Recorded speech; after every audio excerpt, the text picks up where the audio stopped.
Hello students, welcome to my web physics class. यहाँ पे question है, the potential difference between the terminal of an electric heater is 60 volt when it draw a current of 4 ampere from the source.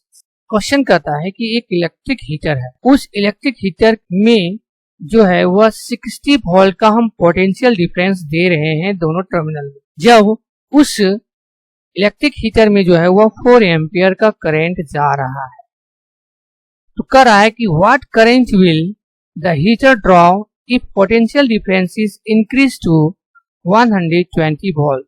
तो कह रहा है कि उसी electric heater में अगर हम पोटेंशियल डिफरेंस को 60 वोल्ट से 120 वोल्ट में अगर कन्वर्ट कर देते हैं, तो उस समय उस इलेक्ट्रिक हीटर पर जो करंट होगा, जो करंट ड्रॉ करेगा, वह करंट कितना होगा, उसको हमको यहाँ पर निकालना है। तो सॉल्यूशन में हम यहाँ पे देखेंगे कि सबसे पहले जब इलेक्ट्रिक हीटर में जो पोटेंशियल 60 वोल्ट का दिया जा रहा है, उस समय उस इलेक्ट्रिक हीटर पर जो करंट सोर्स है वह है 4 एम्पियर का है।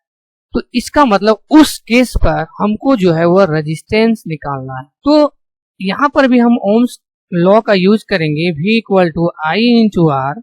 तो R इक्वल टू जो हो जाएगा वह हो जाएगा V बाय आई। तो V जो दिया है वह 60 वोल्ट है और I जो है वह 4 है, तो ये कट जाएगा, यहाँ पर हो जाएगा 15 ओम हो जाएगा। इसका मतलब जो इलेक्ट्रिक हीटर है, उस इलेक्ट्रिक हीटर का जो रेजिस्टेंस है वह 15 ओम है। ओके, तो आगे हम यहाँ पे देखेंगे कि जब हम पोटेंशियल डिफरेंस को, मतलब जो पोटेंशियल डिफरेंस 60 था उसको हमने इंक्रीज कर दिया है 120 वोल्ट पर, उस केस में करंट क्या होगा उसको हमको निकालना है। तो हमने अभी देखा है कि जो रेजिस्टेंस है उस इलेक्ट्रिक हीटर का वह 15 ओम है। इसका मतलब यहाँ पे दो हमारा गिवन क्वांटिटी हो जाएगा।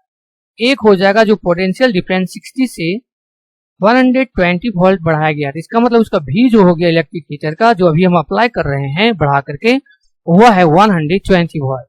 और अभी हमने रेजिस्टेंस निकालना है उस हीटर कॉइल का, वह रेजिस्टेंस है 15 ओम है। तो इसका मतलब उस इलेक्ट्रिक हीटर में इस केस पर जब करंट होगा वह कितना होगा उसको हमको निकालना है। तो यहाँ पर भी हम ओम्स लॉ का ही यूज करेंगे और हमको निकालना है वह आई। तो ये हो जाएगा V बाय आर। V जो है वह है 120 और R जो अभी हमने निकाला है वह है 50। यहाँ पर हो जाएगा 15 8 जा 120। इसका मतलब जब हम पोटेंशियल डिफरेंस 120 वोल्ट अप्लाई कर रहे थे उस इलेक्ट्रिक हीटर में, उस केस में उसका जो करंट है वह है 8 एम्पियर है। तो यहाँ पर हम दूसरा प्रोसेस में ये भी कर सकते हैं सिंपल में कि यदि R मेरा कांस्टेंट रहता है, ओके, और R जब कांस्टेंट है, उस केस में अगर हम पोटेंशियल डिफरेंस को डबल कर देते हैं, 2 भी कर देते हैं, तो उस केस में करंट जो है वह भी क्या हो जाएगा, डबल हो जाएगा। क्योंकि हम लोग जानते हैं I इक्वल टू क्या होता है, V बाय आर होता है।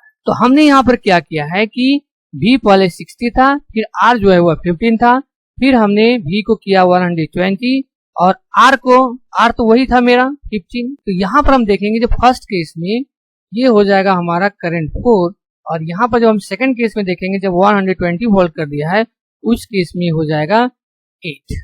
ओके, ये 4 एम्पियर और ये हो जाएगा 8 एम्पियर। मतलब हम कह सकते हैं कि R को कांस्टेंट रखकर अगर हम पोटेंशियल डिफरेंस को जितना बढ़ाते हैं उतना जो है वह हमारा करंट भी बढ़ेगा। Okay, thank you all of.